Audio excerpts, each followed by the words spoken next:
Hi everyone, and welcome back to another allotment day. It's Saturday the 18th of March. Had a lovely morning this morning. Cleared out some of the veg that had been in the second allotment. Took up the last of the parsnips. Took the last of the sprouts.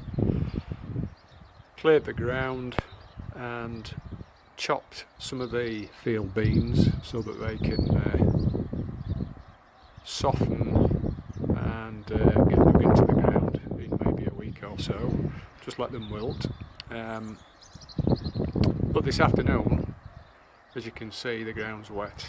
We've just had a sustained light shower, quite a bit of drizzle, and at the moment we're looking at the third allotment, and you'll see that it's changed a little bit. And that's because I've put 4 new paths into it. I'm in the greenhouse at the moment. We'll just take a walk outside and have a closer look. This bed's about 35 foot long up to this point, up to where the rhubarb is, and I've got 4 paths, as I say, one just here, one there, and then one just hiding at the back of the overwintering onions. And I managed to find all these slabs on Gumtree. They were completely free.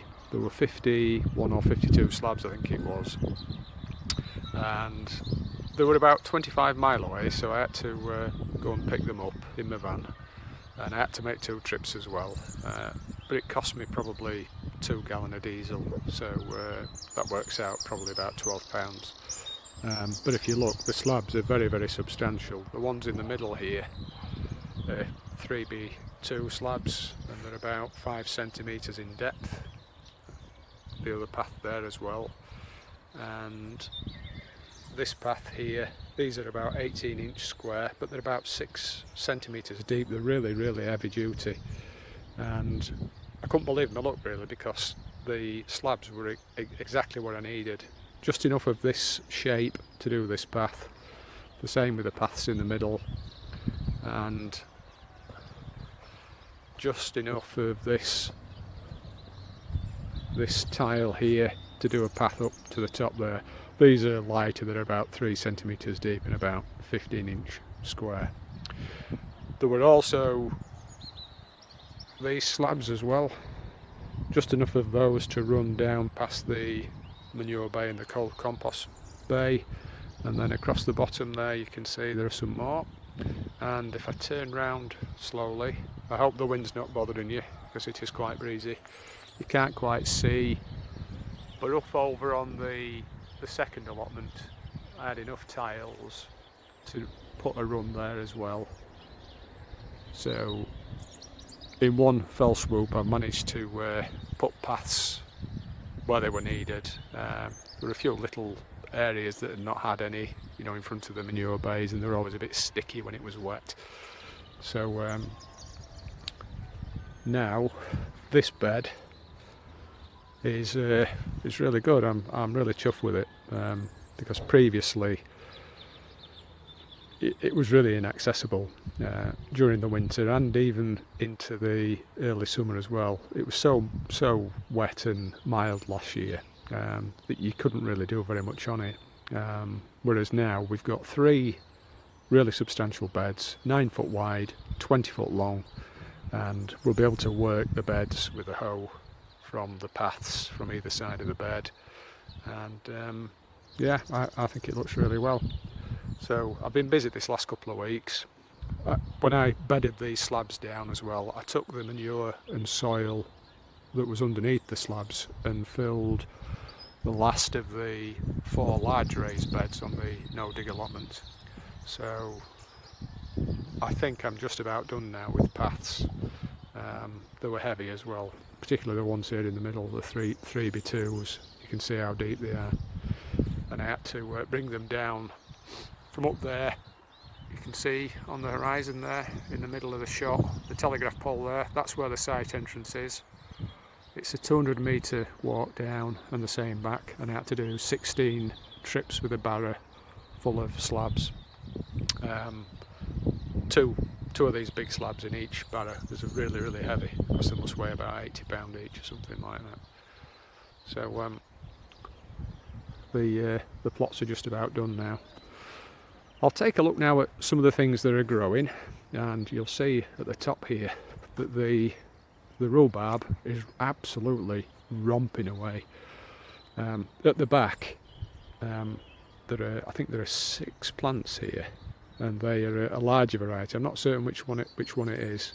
And at the front, there are 3 smaller plants, and they're a small champagne variety, and they're just coming through, but they look really healthy as well. Thought I might have put too much manure around the crowns, because you're supposed to keep them free of manure and soil, but they're coming through just fine. And you can see inside there that they're nearly ready to take a cutting from, I think. Well, not so much a cutting, but to pull off. So the rhubarb is really well advanced to say it's the middle of March. I don't think they were this advanced last year. They only went in last year. They were from the garden at home. So that's the rhubarb. We'll have a quick look back down the path at the overwintering onions. As you can see, the overwintering onions are looking okay as well. A little bit of hand weeding to do, because the weeds are coming back. They've been weeded once this season, but they're starting to fill out. The onions, you can see one down there. That's probably almost an inch thick. The stalk on that one. I think these are the white ones, and these are the red ones. So we've got 3 or 4 rows of each variety. You can see the beds have been covered with ball rotten manure as well, so pretty weed free at the moment. We'll take a look now at the beds that I cleared earlier today, and you'll see they're a bit of a mess, but you've got to go through this stage. They will be getting dug shortly, as soon as the weather dries up a little bit, so we'll take a look at those. We're on the second allotment now. This was the original allotment that I had, and this bed here in front of the small greenhouse, it's just to the right of me there, you can see it. The top half of this bed is going to be for first and second early potatoes. I put some manure just at the top here, that's wall rotten manure, and I had field beans just here, and they've just been chopped. I've just skimmed the surface of the soil with a sharp spade, and I'm just going to leave the beans there just to wilt for a day or two, and then I'm going to dig this whole bed over. If we look down to the bottom 2 beds, you'll see they're in a bit of a mess now. To the right, that's where we had the parsnips, and I'll show you the parsnips that we took out. Remember, it's the 18th of March. We had 6 rows of parsnips, and we've done really well off them since probably September. We had 3 different varieties: White Gem, Gladiator and Albion, and I'm going to grow the same 3 this year. So I've taken them up, and they're in the barn. We'll have a look, as I say. On the left here, you can see all the evidence of the sprouts being pulled up. We took all the smaller remaining sprouts at the top of the stalks, and we took a bag apiece each, as I say, this morning. That's to be dug over, and some more field beans at the bottom here. They've been chopped as well, and they're being left to wilt, and that'll be dug over. And this is where the parsnips are going to go, so I had to clear them. I'll leave them a week, dig them in next week, and then the parsnips will be sown here. I didn't want to leave it too long, because time's pressing on, and it's been quite mild this last week or so, the soil should be warming up nicely. Take a look at the no dig allotment. At the same time, we'll go and have a look at the parsnips that I took up. We'll take a look at the elephant garlic first. I've just taken the cloche off, but you can see the garlic's doing nice, isn't it? and each plant is probably between about 5 inch and 8 to 9 inch in height. And I think I've got 1, 2, 3, 4, 5, 6, 7, about 32 plants there, so should be okay for elephant garlic. Did really well last year. We should have enough to use and to retain cloves for the back end of this year when we'll plant them again. I need to give this bed a little bit of a weed before they get too big. As I say, it's been covered with a cloche, and you can tell how mild it's been because the grass has really started to grow now. So as soon as it dries up, I need to cut the grass here and keep this neat and tidy. We'll take a look in the barn now, and we'll have a look at the parsnips that are lifted. And I don't know whether you can see these clearly, but there are quite a few parsnips here, probably about 2 dozen, and they're all quite big. They started to grow on again, so we took them up, and there's a few whoppers. If you can see this one, look at that one. That's one for Terry King. It's a bit early to enter into his competition, but that's a beauty. It's not ugly enough though, is it really? It's a whopper though, it's a brute. And as I say, there are lots of really big ones. So a double one. But lots of nice ones, nice big ones, you can see from my hand. So there's easily about 25, 30. So they'll keep us going for another month or so, I would think, month, 6 weeks. And that's the parsnips. We're in the small greenhouse and it's lovely and warm in here. No sign yet of any potatoes. They've only been in there, what, about 3 weeks or so, 3, 4 weeks maybe. 3rd week in February I think it might have been. But you remember the salad leaf that we planted in 15 litre pots? Well, that won't be far off a cut. This one's a mixed leaf. I'll let it grow till they're about this big and then I'll pick leaves out selectively. They're the same. I could take those out and transplant them, but I think again I'll just leave them and cut and they'll come again. And these are radishes, and I did have a look earlier and you can see already, yeah, look, there's one there. I'm going to pull that one, wait for it. Oh, tiny little radish. Now that, my friends, is the first vegetable to come out of my allotment this year. It's only little, I'm going to eat it in a minute, and I'm sure it'll be delicious, nice and sweet. So it just shows you again how mild it's been this last week or so. We've had some nice weather and it's really nice to see things growing. Over here, the broad beans, they're coming on great guns as well. Spring onions at the front here, they've come through. Beetroot, that's come through as well. Sweet peas, some Bedfordshire onions at the back there. And these are strawberry plants, believe it or not, alpine strawberries. And at least 5 have come through. I think I put some landcress in there. I think that was wishful thinking because there's no sign of that.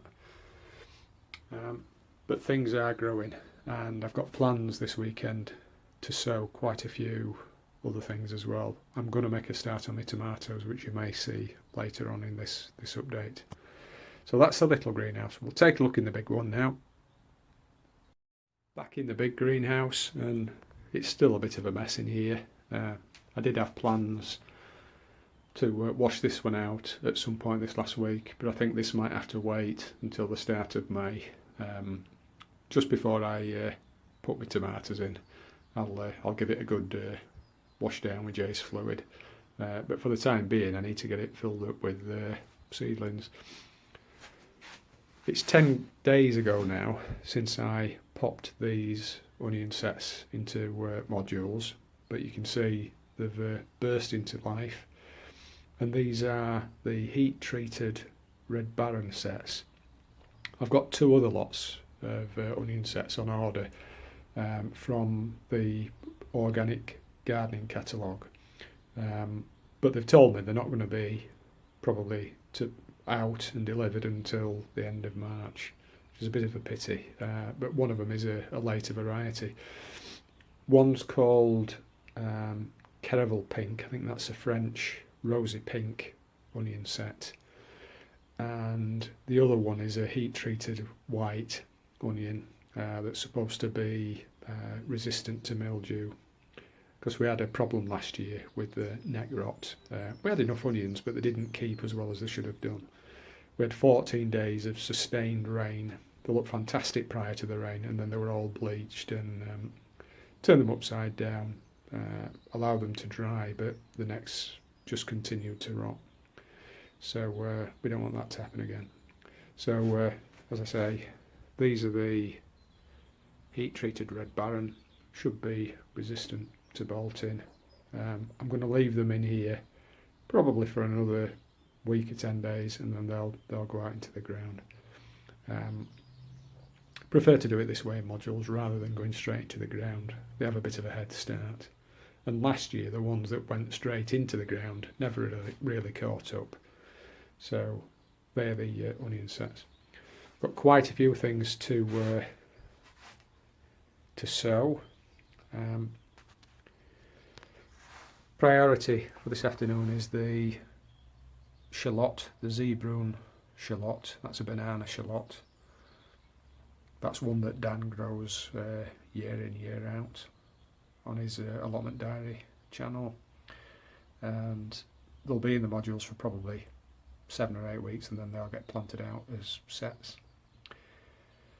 I've got some more salad that I'd quite like to put in pots so that, you know, I keep it coming. I will put some into the ground eventually, but it's a bit still maybe a tad cold, so they'll go into pots again. Parsnips are ready, but I need the field beans to wilt and rot down a bit, and then they'll get dug in, and then these will get sown. I've got an early turnip that may find its way into the ground this weekend. I've got some celeriac, and I've got some herbs as well. Also got some sunflowers. So I've quite a bit to get on with. I'm going to do that now. As I say, I'm going to start with the Zeebrun shallots. I'm going to call it a day this afternoon for filming, but I will tack on a little section on the tomatoes when I sow those, which will probably tomorrow on Sunday. Okay, I'll catch you later. Cheers. Hi folks, and welcome back to the allotment. It's Sunday today, it's the 17th of March, and I've just made a start on sowing my tomatoes for this year, for 2017. I'm growing 15 varieties, and as you can see, I've got the labels written up right at the start so I don't get mixed up on what seeds belong to what label. And I'm using a 15 cell module tray. In the past I've used 3-inch pots, but I thought this would just be much more economical on space. You know, when I'm going to put them in the propagator, but then they'll go on the windowsill, and in the past the windowsill's been full of pots, so I can get away with this at home, I think, without my wife complaining. And the varieties, we've got 15, are split mainly between beefsteak and cherry, and I'll just run you through them quickly. The beefsteak, we've got 9 varieties: Country Taste, Black Russian, Brandy Boy, Paul Robeson, Caspian Pink, Pink Berkeley Tie-Dye, it's a bit of a tongue twister, Mortgage Lifter, Cherokee Purple, and Ananas Noir. They're all really nice tomatoes, these. Very tasty, quite large, and very colourful as well. They're interesting because it's nice when they're all green. You can't really tell them apart, but once they come into their own, you know, and they start blushing up with greens and purples and yellows and oranges, and the Caspian pink has almost like a golden shoulder. They're really, really interesting tomatoes, and I think it should be interesting. You know, I love all the different varieties that you get with tomatoes. I couldn't just grow, you know, 30 plants of Shirley. I'd soon get bored. The pink Berkeley tie-dye is a new one for this year. They're a mixture of heritage tomatoes and F1s, mostly heritage or heirloom.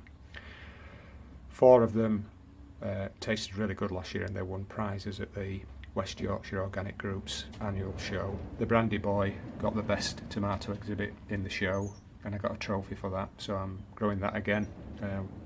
I'll enter the competition again with no great hopes or expectations, but we'll see how we fare.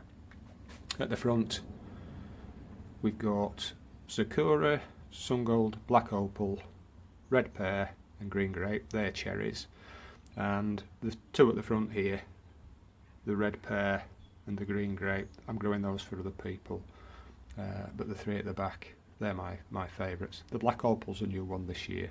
It's an improved black cherry, a little bit more elongated in shape, but supposed to be sweeter. And then the only tomato that could be described as a standard tomato in size terms is the Japanese black trifle, or trifle, depending on how you pronounce it. And that's like a bell shaped, like a little bit of a pear shaped, a black and with purplish hues colour. Right, so 15 cell module tray. I've put the compost in. It's just all-purpose compost or multi-purpose compost. I've used seed compost in the past, but it's made absolutely no difference. As long as it's fine and you've no lumps in it that might get tangled up in your roots and break your roots off when you prick them out, you know, you're okay. And all I've done then is having filled each module with compost, I've just poured some water on, and as the water's drained through, as you can see there, because I've run out of water now, it's taken the level of the compost down, and then I just put 4 or 5 seeds on there, and then lightly cover it with maybe half a centimetre of compost, and it's as simple as that. 3 days maybe in the propagator, they'll have popped through, and then maybe 3 to 5 days on the windowsill, and then they'll be ready to be pricked out into 5-inch pots, and I keep them in those pots then. They're like a litre pot. I keep them for about 7 or 8 weeks until they go into the final planting positions in the greenhouses. And I've planted, or rather sown, 1, and that's Brandy Boy. I'm going to get on with the others now. Take me another 15 or 20 minutes and then I'll be done. So that's it for this upload. Thank you very much for watching and for subscribing.